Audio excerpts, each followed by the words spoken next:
he said, he goes to say, again, he's not arguing with the idea of Adala Yada, but what does it mean until you don't know? Mm-hmm. And he says, until you don't know means you should go to sleep after you. It doesn't mean get so drunk you don't know. It's not talking about intoxication. It means have a little bit to drink and then take a nap, go to sleep. And when you're asleep, you don't know exactly.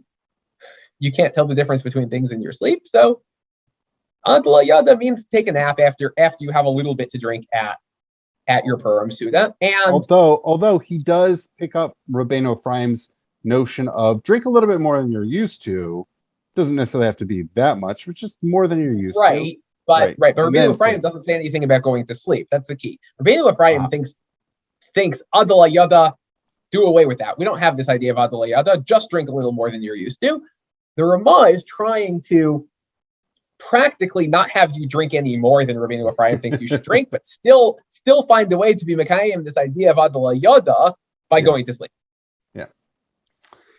Right. And that sort of picks, and a lot of people make this connection to what we had discussed in that episode of Maimonides, Rambam, but for Rambam, I do want to make sure that this is not, that people understand that what Rabbi Isserles is advocating is not exactly the same as what Maimonides was advocating. Because Maimonides said, yes, you drink, you get drunk, and then you sleep.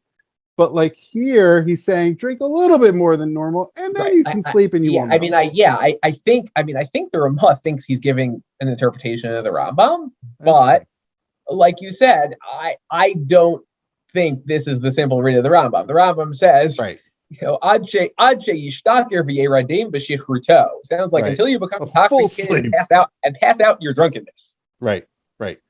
But you're right. It's close enough that people who might have read Rambam might think, well, this is just another expression of that, even though it's a lot lighter.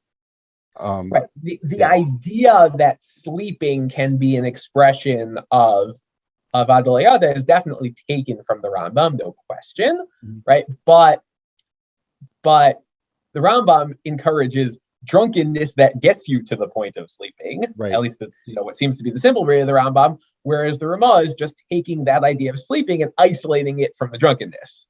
Well, also, it's actually interesting because he's doing that, exactly what you said, and he's appending on Rabbeinu Ephraim's notion of drink a little bit more than you're used to. Yeah.